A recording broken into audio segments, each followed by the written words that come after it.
Welcome to Sunday Digest, an award-winning public affairs presentation of 99.5 WGAR. Get ready for a half hour of interesting conversation with veteran Cleveland broadcaster Ken Robinson.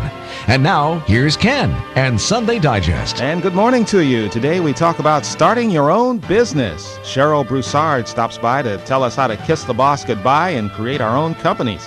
Also, the farm boy who struck out on his own to invent television.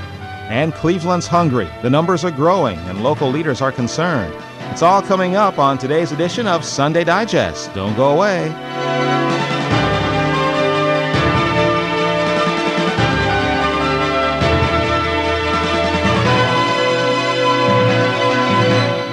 We begin by welcoming Pem Farnsworth to our program. She's the widow of Philo Farnsworth, the Idaho farm boy who later became the father of television. And he did this with no advanced electronics training. Philo Farnsworth started working on his invention at the age of 19, and by 1934, television was born. Now, Mrs. Farnsworth, you married Philo in 1926? Right. At the time, were you aware that he had this obsession to create television as we know it today? Yes, he had told me about it, and he had opened a whole new world to me of science that I had no idea of. But I had such faith in him that if he said he could do it, I thought he could. Did you really think it was possible? I mean, Gene, back in the 1920s, television was science fiction. That's right, and in fact, television was not a word yet. Electronics was not a word yet. The science was given a big boost when he started his work, because he had a lot of new concepts that he had broken through in order to make television work. He didn't have a fancy corporate laboratory like a lot of the inventors were using at the time, people using Westinghouse labs, RCA labs. Philo was working in his garage.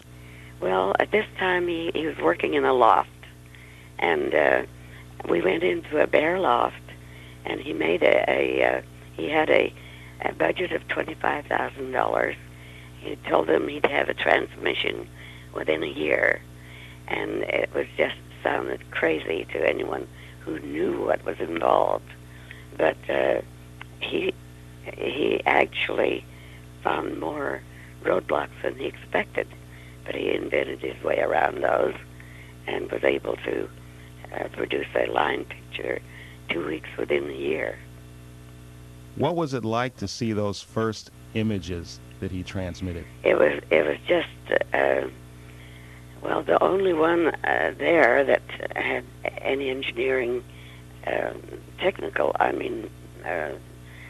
educational training, had said that it just doesn't seem possible to me. Well, when he saw this, he said, well, if I wasn't seeing it with my own two eyes, I wouldn't believe it. But we were all just ecstatic. Actually, Phil and my brother, who was his best friend, and I were the chief crew for 9 months. And then we got this other gentleman part-time and a radio engineer to help with the amplifier, which was a big problem at that time. Everything else was fine. It was the amplifier that was holding us up. Now, basically, at what point did you create television as we know it today? Well, 6 months after he got his line picture, he had a two-dimensional picture, which was at first it was a picture about an inch square, and by this time he had a picture about 4 inches square, and it was while it was geometric figures, he was able to show his backers a dollar sign, because one of them had kept saying, when are we going to see some dollars in this Farnsworth? And this was the first time they saw it. And he put a slide in with a dollar sign on it. And that's what they saw. Philo didn't really have a rigorous electronics training, did he? I mean, it wasn't like he went to MIT or had an advanced degree in electronics. He had dug this all out by himself through books in the libraries and the Bell Technical Journal and everything he could come across. But he had photographic memory and a rapid reading ability so that he could scan books easily. Now, your first public demonstration was in 1934. That was at the Franklin Institute. And at that time, Phil had gone to the patent office and said, look, we need a ruling on this, because he wanted to finance his work by licensing other workers. And RCA kept saying, well, Farnsworth didn't invent it, Zworykin did. So the ruling came out of the patent office, a 48-page ruling that completely negated all of Zworykin's claimed fame for a tube that he had tried to patent in 1923.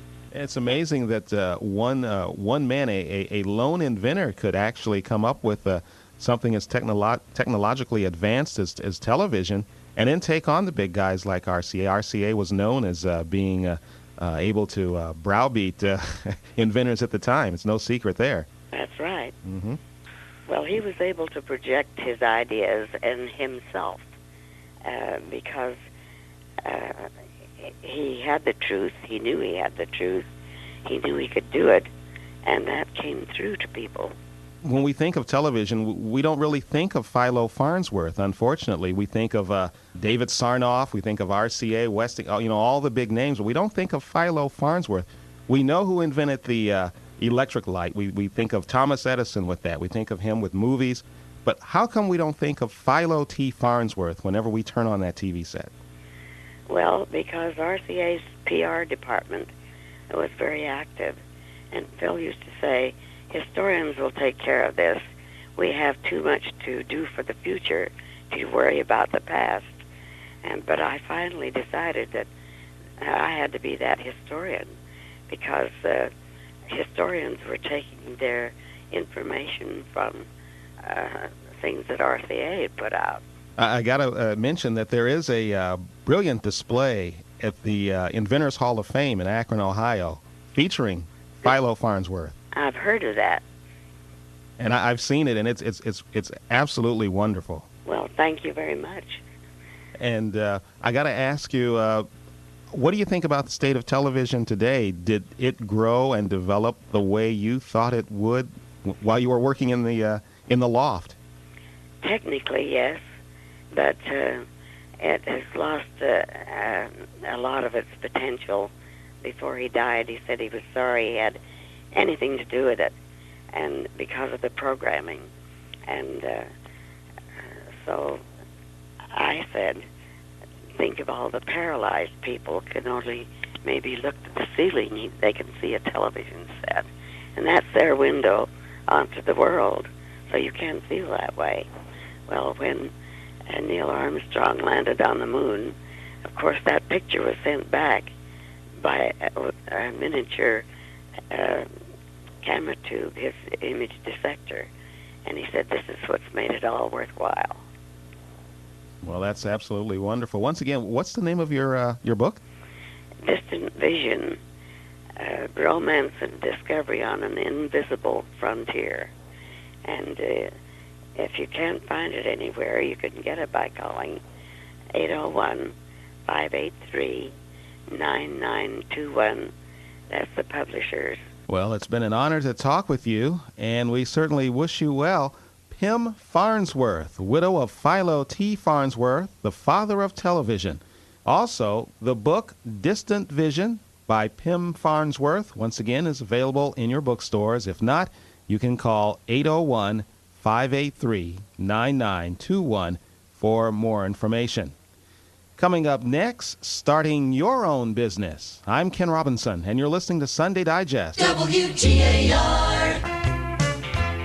Minding other people's business seems to be high tone. I got all that I can do. I'm minding my own. Why don't you mind your own business? Mind your own business. 'Cause if you mind your business, you won't be minding mine. And joining us in WGAR Studio E is Cheryl Broussard, who's author of the brand new book, Sister CEO, The Black Woman's Guide to Starting Your Own Business. Glad to have you on WGAR today. Oh, it's great to be here. Thanks a lot. You're based in San Francisco, and you have your own money management firm, Broussard and Douglas Incorporated. Yes, I do. That sounds exciting. Yes. And it is exciting, and that's another reason why I wanted to share this information to other women out there about starting their own business. Because I think it's a great way for women to empower themselves today. Now, a lot of women are going to hear this, and they're going to say, wow, she has her own money management firm. People are giving her money to manage. And she's managing it, all this money. I could never do that. What do you say to the folks who say, that's too big, that's over my head, I could never do anything like that? And I would say, well, maybe you can. And yes, you can. Or I would say, if you came to me and said, you wanted to, or if you had experience or expertise in the area of finance or math, I would say, yes, you can do it. In fact, it's really quite simple. And it's just a matter of getting a plan together and going out there, finding clients, putting a business plan together so that you're focused and you know what it is you're trying to achieve, and you can do it. I won't say it's easy. It does take time. It takes a lot of patience, a lot of perseverance, but it can be done. And that's pretty much why I wrote this book, because I want to show women out there today that it can be done and that you can start on a small basis and grow very slowly to a nice large company eventually. Now, was that a dream of yours to open a money management firm, or was it just to go into business in a general sense? Go into business in a general sense. I've always had an interest in money and finance. That was one of my interests I did have. And I knew, though, deep down in my heart that I wanted to be an entrepreneur. So I always had that entrepreneurial spirit in my blood, even when I was a little girl. So I knew when I started working for corporate America that eventually I would go out on my own. And it took me about 6 years after I left Dean Witter and began my own company. We're talking to Cheryl Broussard, who's author of the book Sister CEO, The Black Woman's Guide to Starting Your Own Business, published by Viking. Is it more difficult for a black woman to start a business than, let's say, a black man, or even a white male or female? Oh, yes, of course it still is. More difficult in that access to capital. I mean, everyone has trouble with getting money when you want to start a business, no matter what color you are or what gender you are. But even more so, though, for black women, because number one, there are not that many black women. At least bankers don't see that many black women out there starting these businesses, and they don't hear or see any success stories. So if someone were to walk in, it's hard for them to believe that they could ever be successful, so therefore they tend to turn them down more. So that's still out there. Unfortunately, it is somewhat changing. There are a lot of cities and the SBA, they're developing programs to try to help more women and women of color to get involved in small business. They're trying to teach them how to write a business plan. They're trying to teach them the way to go. And so, I think it's changing, but it's still harder, though, for black women to get a business going through traditional means. Yeah. Well, you mentioned the bank, and I keep picturing this horror story. A woman walks into a bank to seek financing, the banker there with the pinstripe suit and the cigar, and you want to start what?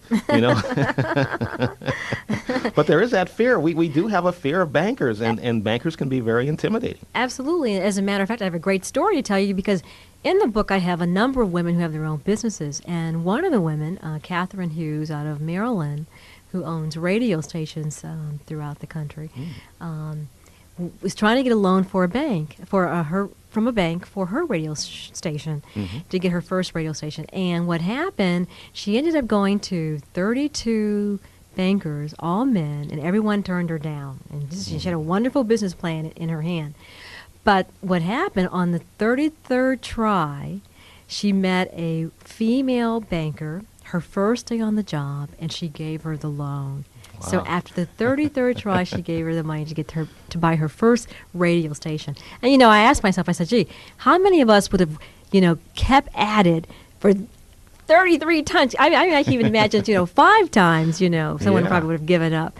So and if she had quit during the 32nd time, she wouldn't have made it. That's right. Mm-hmm. So that's one of the traits it takes is, being persistent and willing to follow your dreams and to follow your passion. Mm-hmm. Well, how do you start? Sometimes just the thought of opening up or starting your own business can be very intimidating. Mm-hmm. You think all of the things I have to do, the tax laws and the rules and the regulations, and as a former small business owner myself, just dealing with the tax, situation can be very, very frightening. Yes, it is, and I try not to scare anyone away from it. Yes, you're right, it is a daunting task, and there's a lot of information out there that you need to do your homework and you need to do your, read up on and make sure you understand what the laws are and how all that all fits into your business. In my book, I cover all of that, and it's, through A through Z. I talk about number one, selecting the type of business for you. I mean, how do you know what kind of business you should start? Mm-hmm. And a good question to ask yourself is, if I only had 6 months to live, what would I really want to do? Mm-hmm. And you write those little ideas down, maybe a 50 or 100 ideas of all the things you would love to do if you had all the money in the world to do. And oftentimes that will lead you to what your special interest or your traits are. And you kind of narrow that down. And then once you get narrowed down, then you do your homework. And you research the business.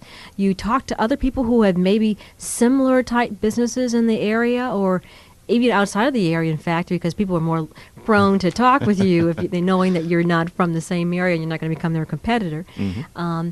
But that's another way. Doing your homework, though, is so important. Talking to accountants, talking to attorneys. A lot of us have friends who are willing to share information without charging us any money. Mm-hmm. And so don't be afraid to ask. Tell them that, I want to start a business. I'm thinking about doing this. What do you suggest? Are there any books you suggest I should read? Go to your library. The library is wonderful source of free information. The SBA is another wonderful source of free information. It's out there. It's just that we have to take action and go out there and look for it and look for the opportunities.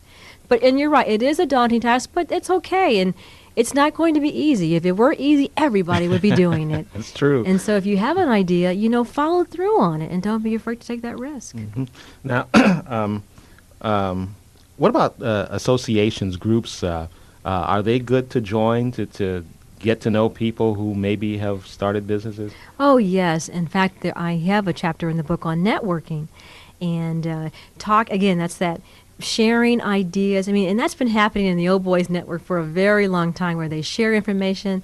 And that's how oftentimes men get loans for their business because they have banker friends and they'll say, oh, I know John over here and he's interested in giving out some money for, a small business. And so we need to begin doing more of that. And that's what you'll get when you begin to join organizations and associations. You'll begin to network with people.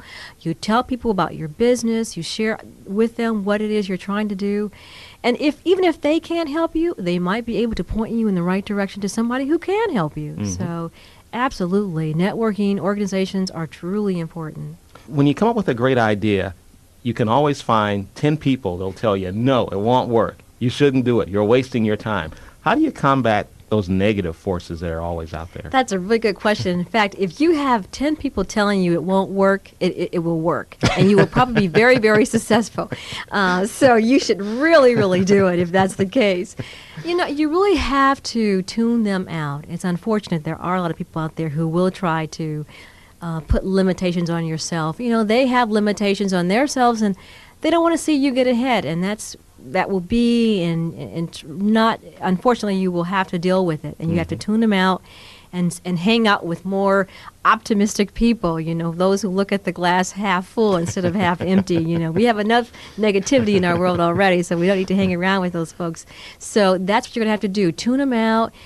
Begin to associate with more positive people, if you can. And again, that's where the associations and the organizations come in, because especially if these are people who are like you or like-minded like you. They want to start a business, or they're looking at self-improvement, and so these are people you want to hang out with, and they're out there. Just look for them. Yeah. And the naysayers, just say, I don't want to hear this. Goodbye. Well, that's a good way to put it. Absolutely. Good way to put it.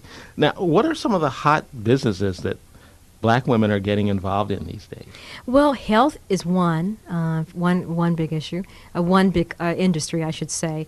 A lot of women today are unfortunately overweight, and so they are looking for ways to lose weight, and so that's a very big industry.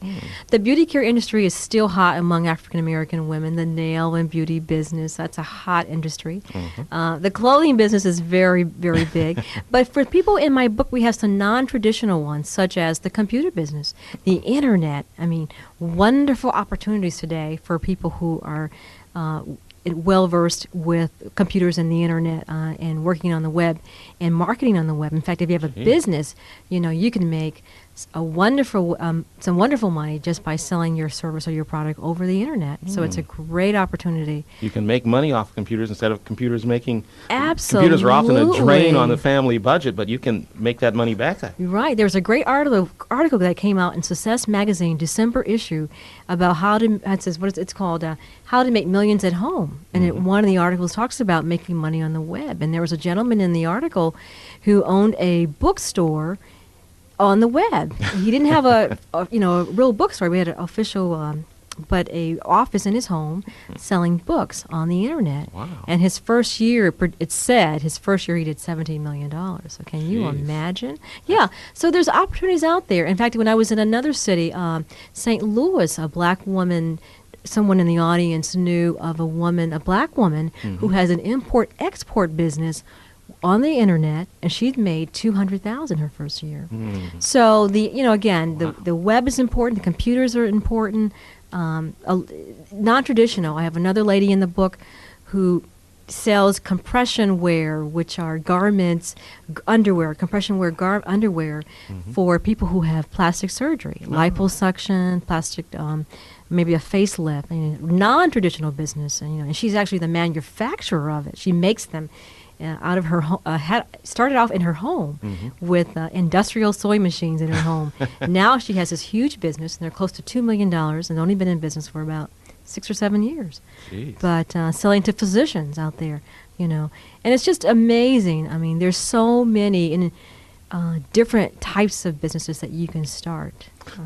Well, that's the wonderful thing about your book, is that it has success stories in it. And those are, we don't get those very often, especially in the African American community we're accustomed to, and we often expect to hear tales of woe. Right. And sometimes we like to wallow in those tales of woe. But this is a positive way people can turn things around and get their lives going in the direction they want to take it. Right, and that's what I wanted to do. I didn't want it just to be an how-to. I really wanted to show how the women did it and the ups and downs they went through. Because oftentimes when you hear success stories, you always see the end product and you don't see how they got to that point. And people need to know that there are ups and downs, there are definitely challenges, there's obstacles that will be put in your way. But when you're focused, you have a plan, you know what it is you want, you have that vision, and you keep that vision in front of you, you see the big picture. But just do it. Just do it. Get out there and do it. Right. Okay. You heard it straight from someone who knows. Cheryl Broussard, author of the book, Sister CEO, The Black Woman's Guide to Starting Your Own Business, published by Viking. She also runs Broussard and Douglas Incorporated, money management firm in Palo Alto, California. Thanks for joining us on WGAR. Thank you. It was great to be here. There's probably a lot of people that would love to start their own business, but they can't because they're trapped just trying to find food for their family on a day-to-day basis. The number of people going to food banks and food pantries is increasing in Cuyahoga County. County Commissioner Jane Campbell says about 109,000 residents are on food stamps. So that means at least 109,000 people were living at such a level that they were eligible for food stamps in order to bring them to the poverty level. We also know that there are 17,000 families on public assistance. And we know that just under 5,000 of those families have continuously been on public assistance. Campbell says local leaders are trying to come up with ways to help people break out of the cycle of poverty. We really want to see these families move into the economic mainstream and be able to provide economic support for their family. So we have very carefully tried to follow what's happening in terms of hunger, what's happening in terms of poverty. Cuyahoga County Commissioner Jane Campbell says the key is getting people off welfare, but you just can't leave them on their own. And we found out that 77% of the people who leave public assistance are better off financially than they were on public assistance. But only 51% are above the poverty level. One way to help is by letting families know assistance is available and that they should take advantage of it. How do we make the next step commitment so that when a person gets a job, we want to make sure that they know if they're still eligible for food stamps, they can get those food stamps and so their family's not hungry. We know that they are eligible for continuing medical assistance. We want to make sure that people participate in the Healthy Start program. We know that people are still eligible for financial support for their child care. This combination of things can help move them above the poverty line. What we're doing is really initiating a campaign to reach out to working families to make sure that they use the public resources that are there to help them survive once they're in the work world, and so that they can stay there and thrive. Cuyahoga County Commissioner Jane Campbell telling us what local leaders are doing to help more poor families take advantage of programs that can help them get out of poverty. And that's today's edition of Sunday Digest. Thanks for listening. We'll see you next week.